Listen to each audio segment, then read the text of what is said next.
Need some fast, cheap, reliable MUT coins? Go to MMOXP.com and use discount code MONEYSHOT for 5% off your order. Link in the description below.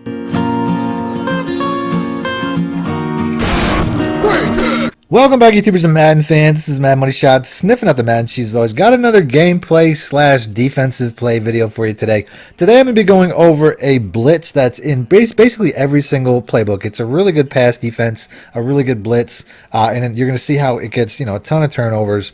And that's going to be out of the big nickel over G. Like I said, this is going to be something that is in pretty much every single playbook. So no matter what playbook you use, you should have this formation. You should have these plays. I had to go to this particular formation, which I used a lot last year. I was a huge fan of the big nickel over G last year. They I think they toned it down a little bit, at least the plays that I was using. I was using some safety blitzes. That's not what we use today. But I'm in the Saints playbook. I'm in a draft champions. I got lucky enough to get the Saints offense, but it's also a curse to get the Saints defense. So I'm going to start off with my base defense, which is that I love the 4-3 wide. I mean, this is an amazing base defense. It's really good against the run especially. But if you're against somebody that likes to be really pass heavy, the Saints don't really have an answer for that. They don't have a 3-3-5 wide. They don't have a lot of defense. This is one of the worst defensive playbooks in the game. But like I said, the big nickel over G's in all of them. So starting off, like I said, I find out pretty quickly that he's going to be passing the ball as he hits me there right up the cover 2 gap. Decent play. So immediately I go looking for a pass defense. I don't even have the 4-6 that I like. I got the 4-6 bear. I don't even have the 4-6 normal. I don't have nothing in the nickel. So like I said, I go, you know what, the big nickel over G, I haven't used that as much as I have last year. I usually use those safety blitzes you just saw, but I'm going to go ahead and I'm going to use a play that I've been using quite a bit this year, the SS Blitz 2. I'm also going to use this in conjunction with the SS Blitz 3. The breakdown's really easy. All I got to do is pinch my line. I'm going to QB contain, and then I'm going to bring this cornerback down into the QB contain. So that's pretty much the setup right there. You're going to see how that cornerback comes off. Then I'm going to take the coverage linebacker opposite side, bring him down to the gap, and look how quickly this works. Watch out, watch out, watch out, watch out! So that was a 5-man blitz against 5 linemen. And you see how quickly it comes in unblocked based off of my adjustment. I'm going to do the exact same adjustment. Here he has a real overreaction. He decides he's going to block the tight end and the running back because he doesn't know what the hell just hit him. So he blocks 7. Only 3 guys going out on routes, and nope, that's not going to work. You know what I mean? You're gonna throw 3 routes against any defense. You're gonna have trouble. So on the next play, I'm gonna go ahead and I'm gonna switch it up to the SS Blitz 3. Exact same setup, just in a cover 3. So essentially, if I get into a 3rd and long, I'm typically gonna transfer over to the cover 3. Exact same setup, like I'm saying. My opponent has been in pretty much the same defense the entire time. He does a motion here. I don't think he's been doing that for the most part. Then he blocks his running back to pick up the blitz. I mean, this isn't a nano or anything. You can pick this up. But at the end of the day, it's the coverage that matters. Gotcha, bitch. As we get our first interception. So 1 series, 3 downs, 1 interception, one sack on the first play, and I knocked them back about to a 3rd and 20. So like I said, first series couldn't have gone better. This defense, more than anything, because of the way it's set up, it has so many corners and safeties on the field. It's a very superior run defense. That's one of the things that really makes it great. So on the offensive side, I just put out a video of me basically just bombing it up with this. I mean, that was yesterday or the day before his video. So if you want to see that, I'll put a link in the description for this offense. Starting off doesn't work out too great. As you can see right there. I mean, a little bit of timing issue as I get hit as I'm throwing. I would have liked to throw that a little bit earlier, but it is what it is. So first play didn't necessarily work out too great, but ultimately this is going to be the scheme. So the next play, I can see by the way he's motioning with that linebacker that he's essentially, he knows where the play is going. So he thinks I'm going right back to that play. He's going to user this bunch, which, I think that I could eventually, even though he's going to user it, I still trust my user ability on offense more. So I know he's going to try to make a play on it, but I was like, you know what, I can beat him, and I almost do. I position it perfectly. I just don't come down with it. But who cares? He didn't pick it off. That's the bottom line. So I tried to trust my user skill over his skill. It didn't work out. No big deal. Very next play though, I mean, I'm just looking for something. I don't necessarily like to leave this formation at this point. It's pretty much been my my bread and butter throughout this entire series. But there's so many great plays in the Saints playbook. I always have something. So here I'm actually going to. I see a cover 3, a single high safety. I completely change what I'm going to do. I don't know what, like that safety motions back. I think that he's on to me, and then the safety drops down. So I'm thinking I got this. So he uses away. I think I have a huge lane. I should have just lobbed it up and tried to run it. I pass lead it away, and I think I kind of shortened the route and ultimately threw the pick. So no big deal. I mean, it's eventually just a punt. but I really think that I think that play had if I would just made a better throw. I shouldn't have pass led it. I should have just lobbed it up and ran under it, and I probably would have had a touchdown. But I'm so used to throwing that ball away from the safety from, basically other plays like that where I always pass lead it away from the safety. But that wasn't a play that I labbed. I just kind of made that on the fly, and the little things like that you figure out in lab sessions. That's why it failed me. So here he tries to run the ball, and I just make a hell of a user play. I never get caught on that block. Swing around, make a tackle for a loss. He's going to go ahead and hurry up on me, which kind of sucks. This is probably the biggest issue with setting up defenses like this. I don't get my guy down into the block to basically pull the blocker, and he hits me right over where I should have been.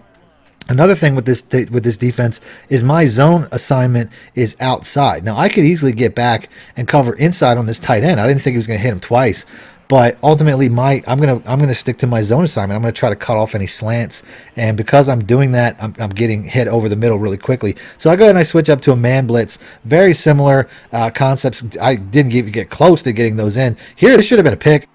I don't know why this guy sets up underneath it and then does nothing. So, I never understand those animations. Like, that's a clear pick, and he just doesn't go up for it. So, EA's not necessarily doing me any favors as far as that goes. I'm going to go right back to that man blitz, though. This is probably the third play in the scheme. This is an all-out blitz. It's a very similar setup. Gotcha, bitch. And it works out because he just basically throws it right to my guy. So there, he couldn't handle the all-out man blitz. Like I said, sometimes you just got to turn up the heat and send the house and hope that they make a mistake, and that's exactly what happened. Throws it right to my safety. So back on the offensive side, I love this inside zone play. I didn't plan on coming out in it. I came out in a pass play. But if you're going to you're going to open up the defense like that, I'm going to hit you with this. Even against like better defenses than this is one of my favorite inside zone plays. At some point, I will make a video about this. Like I said, this is not a very good example because he's just spreading the defense. I went ahead and I ran hurry up to keep him in that defense, but this is just an amazing play. And you can see right here, he totally blows it. I don't know, that's amazing tackling skills by him, by the way, as you can see right there. That's clutch tackling skills, as he never even touched me. So next series back on defense, I'm going right back to these series of plays. I find myself using the cover 3 a little bit more than I led on. I said basically, cover 2 is the best way to go from a down-to-down basis, and I still believe that. But for some reason, I just think he's going to start throwing up top, and we get another pick. Gotcha, bitch. So that's like my second or third interception. This defense is, like I said, there's so many speed guys on the field. You can put safeties at the linebacker spots if you really want to, if that's where your defense is loaded. You can put, cornerbacks at the safeties. There's so much stuff you can do with this defense to really make it an all-out pass defense. So on the next play, I had a feeling he was going to cover the run a little bit better after that last series. If he didn't, he's a moron. So I go ahead and I hit him in the flat because, like I said, I was pretty sure that he's going to cover that middle a lot better, and I just hit him with a big play outside. So like I said, just the basics of knowing, what's your opponent. Typically when your opponent has success, they stick with it, and if they fail, they do the exact opposite. It's that simple. So he failed hard in the previous series with his pass defense, so he's going to load the box. It's very simple. Now, I probably should have continued with that thought process based on the fact that, I'm ultimately to the point where I'm just going to run the ball here. I really didn't think of it in terms of, I'm just pretty content with the fact that I'm going to be up 2 possessions. That's pretty much how I took this next series, and I just keep running the ball. Like I said, to me, the Saints, as good as it is as a pass playbook, probably the best pass playbook, doesn't have a lot of great run plays. So I'm kind of scrambling because there's only a few run plays that I really like to use. Here, I have a lane. I just totally miss it. Like I hit that hole like a rookie. Instead of taking it inside, I would have had an easy touchdown. But I fell forward to the 2, so this basically, geared me up to think that, I'm going to try one more play. But I don't know why I chose this play, because I know this isn't a good play. And when I come to the line, I see that he's loaded in the box, and I know this isn't going to work. But like I said, I'm pretty much to the point where I'm like, whatever, I'll take a field goal and be happy with it. And I think it was that mindset that really made me change my mind and go for the fake. So here, for whatever reason, I don't typically do this, but I'm like, I'm going to go for a fake field goal and see what happens. So I pick the pass, and when I line up, I think that he sees it coming because it does this shift, and I totally shit a brick. Psych! Sure enough, though, it still works out. The Y route was the play, but he just, once again, he's an amazing tackler as he just misses, and I get another easy touchdown. Like I said, you've probably never seen me run a fake field goal in a gameplay. I just don't do that. But for some reason, I was like, fuck it, try it. It worked out. So very happy with the results. We're up 2 touchdowns now. And like I said, on the defensive side, I'm going right back to the exact same play. I run the cover 3 more often because I'm just a cover 3 guy, but the cover 2 really is an important play, and I've been lacking on it. So very next play, I don't know if he has a malfunction on the buttons, but Gotcha, bitch. he throws it up, and I'm coming down with pick number 3. I mean, like I said, the coverage of this is just so tight. Like, it's just an amazing coverage. They're all over that. I had like 3 defenders in that area, and then I just go up and basically moss it in the crowd. So we're up 14-0 already in scoring range. I'm going right back to this play. This is one of my favorite plays. We're just going to go. We're going to try to punch it in right here. Break yourself, fool.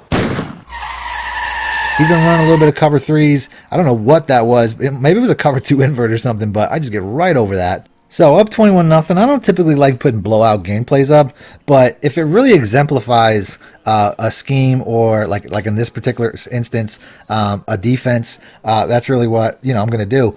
But ultimately, I want to put up more competitive gameplays. I just don't necessarily always get that result. So there you can see, I mean, the coverage that I'm getting from these linebackers is on point. That should have been another pick. That should have been pick number 4. But don't worry about it. It's coming. You're going to get that. So here, I decided to kick it. I don't know why. I just decided to mix it up a little bit. I mean, the defense I was running was playing great. But for some reason, I decided to go with the all-out man blitz.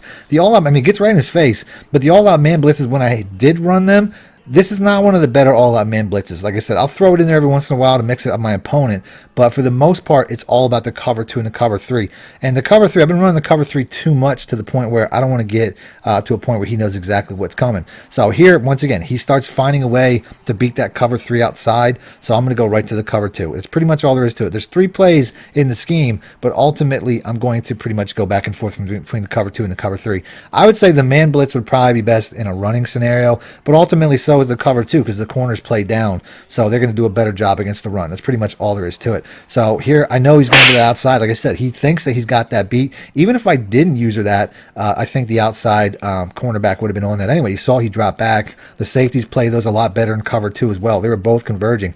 So I didn't really have to use her, but I did, because I knew that's exactly where he was going. So next play, like I said, I'm still setting up that blitz, trying to get the most out of it. He's going to throw up top, and Gotcha, bitch. I don't really know how many picks that is, but that's got to be like pick number 4 if I had to guess. So this defense, like I said, completely lights out. We're looking at another shutout quit. I just got to basically, score one more time, and this guy's probably heading for the exits. I mean, that was the last play of the first quarter. I'm up 21-0 in the first quarter. 4 interceptions in the first quarter. So first play of the second quarter, I'm thinking like I could just torch this guy one time and end it, but he's still using the safety, trying to take away those plays. So I make a last-minute adjustment to make this guy on an in route. I'll take the underneath stuff, because like I said, I know he's got to be close to quitting. I'm just going to work my way down the field, punch it in, put it at 4. If I put it at 4 possessions at this point, the guy's got to give up. So that's pretty much, there are times where you play games and that's really your objective, is how do I make this guy quit right now? So here, that was a man coverage, so I did make a man adjustment with the tight end, but then he went ahead and adjusted it, and he's all over the deep routes, so I got to keep taking these underneath routes. He's doing a better job, but at this point in the game, down 3 possessions, I mean, what are you going to do? You know what I mean? Like, I can just dink and dunk you and kill clock. I can kill you a couple of different ways. I can beat you by keep punching it in, or I can just kill clock. I mean, ultimately, that's the game plan when you're up at this amount. I mean, you're up 3 possessions. I don't really have to do anything other than what I want to do. So keep taking the underneath stuff. Keep making him, like I said, you want to cover that deep stuff? Fine. I'll take this underneath stuff. Here, I had an open throw, but the quarterback was throwing off his back foot, and he just floated that. But the guy coming across the middle was open. I just got a horrible throw animation. Sometimes I'll throw weird angles sprinting, and I'll get great throws. There, I got a horrible throw. So here we go, 2nd and 10. I ran this play before, but he, once again, not respecting the run, so we're just going to hit him with this inside zone. Like I said, this inside zone, to me, is probably the best inside zone in the game. I absolutely love this. I can average 10 yards a game, or 10 yards a carry plus, easy with that inside zone. It's just the way that it's set up. So here we're going with that inside zone once again. I know this time the box is kind of stacked, so I try to hit him with a fake motion. It doesn't really work, but I still get a pretty good run. So, you can stack the box, and it still doesn't really change the outcome. It's still one of the better run plays in the game. So, I mean, I probably should have had a backup play. I typically pick the drive H counter wheel, and then if the box is stacked, then I'll keep that play, and if it's not stacked, I'll hit him with the screen. So here, once again, hitting him outside, weird animation. I don't know what that was. I didn't even see the bubble pop up for where to go to catch it, and it just gets like, it just bounces off of him. I'm lucky that wasn't some weird pick 6 or something, knowing EA and this nonsense. So getting a little bit weird.